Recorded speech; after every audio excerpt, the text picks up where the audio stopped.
Je m'appelle Stéphanie Taillon, je suis la directrice générale de l'organisme Spectre de rue depuis 8 mois maintenant. Les Spectres de rue, c'est un organisme qui a pignon sur rue depuis maintenant 29 ans dans le centre-sud. Il y a eu différentes adresses. On est ici sur Ontario depuis 2002, donc 17 ans, à l'adresse le 1280 Ontario-Est. On a plusieurs services. On a comme mission première, en fait, de réduire la propagation, de du moins prévenir les infections transmises sexuellement et par le sang, notamment le VIH et le VHC. Mais aussi, depuis 2017, de prévenir les surdoses, pas seulement d'opioïdes, de stimulants ou d'autres substances psychotropes, en offrant, entre autres, c'est ça, un service de consommation supervisée depuis novembre 2017. L'importance d'un organisme comme celui-ci, c'est d'être présent pour la communauté puis les gens qui ont besoin de nous. Offrir le plus de possibilités pour que ces gens-là puissent se sentir mieux puis répondre le mieux possible à leurs besoins. Fait que c'est vraiment primordial, puis c'est la preuve, c'est ça. Ça fait 29 ans qu'on existe, donc il y a vraiment un besoin. Je pense que c'est un quartier qui est comme... semblons faire de mauvais jeu de mots avec le village, mais qui est quand même un lieu d'appartenance très fort au centre-sud. Les gens qui sont ici depuis longtemps. Il y a ce sentiment d'un petit village où on a envie de retourner. On a des gens qui vont aller se trouver un endroit où habiter, peut-être un petit peu plus au nord, mais qui vont quand même revenir passer leur journée ici dans les organismes ou être présents dans les différents lieux du quartier, que ce soit à l'extérieur ou à l'intérieur. Mais je pense qu'il y a un très grand sentiment d'appartenance au quartier du centre-sud. Moi, c'est ce que je sens depuis... Moi, c'est pas ici que j'habite, mais je peux sentir cet esprit-là de communauté très forte, selon moi.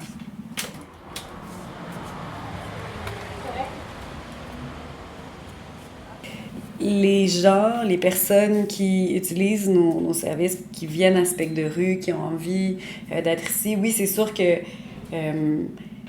est-ce qu'ils viennent plus qu'avant, moins qu'avant, ce serait difficile pour moi de le dire. Par contre, on sait qu'on a à peu près 750 visites par mois en moyenne. Donc, c'est des visites, c'est pas des gens évidemment différents à chaque fois, mais ça fait qu'il y a quand même une bonne... On répond quand même à un besoin important dans le secteur. Oui, il y a une gentrification. Oui, c'est vrai qu'il y a plusieurs condos, puis il y a beaucoup de choses. Moi, j'ai été surprise quand je passe pas ici, mais très rarement de cette façon-là, dans ce quartier-là. Puis j'ai trouvé à quel point ça s'était développé effectivement au niveau des condos et tout ça. C'est pas nécessairement, ça peut être vu très négativement, comme ça peut apporter aussi une certaine vitalité au quartier, en même temps qu'on est capable de cohabiter puis d'avoir une belle cohabitation positive.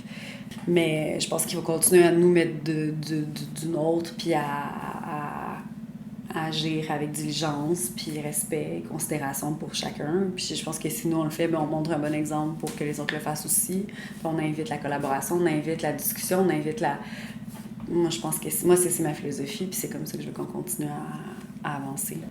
C'est sûr que l'arrivée des sites a eu un certain remous dans la communauté, ça fait pas l'unanimité. Ça vient chercher, je pense, l'émotivité chez les gens, la peur, quand on connaît pas les choses, on a tendance peut-être comme humain à se braquer ou à pas trop savoir si on veut adhérer ou pas. Mais ça se passe super bien. On a une belle collaboration générale avec le voisinage, autant les commerçants que les résidents. On invite tout le temps les gens à venir nous voir, à nous parler c'est quoi que ce soit. Puis c'est ça, je pense que c'est dans notre attitude à nous d'ouverture puis de compréhension aussi du point de vue de l'autre. Parce qu'on a beau que tout le monde comprenne ce que nous, on vit comme organisme, ce que nos usagers vivent, mais il reste que je pense qu'il faut toujours avoir cette capacité-là de se mettre à leur place aussi. Puis qu'on est aussi dans leur vie à eux, autant qu'eux sont dans la nôtre, dans la vie surtout des usagers.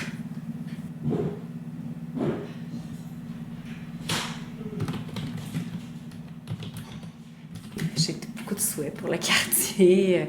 En fait, un seul, c'est que justement, on continue à cohabiter de façon positive et harmonieuse le plus possible dans le respect et la considération de chacun. C'est de respecter le plus possible l'autre dans ce qu'il est, dans ce qu'il a besoin, dans ce qu'il vit.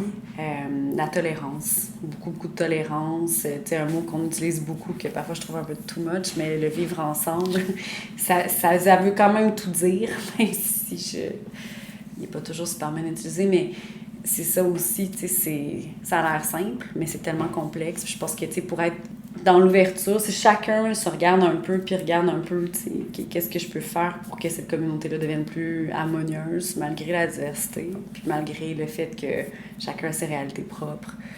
Je pense que c'est là la clé, mais c'est un souhait à long terme.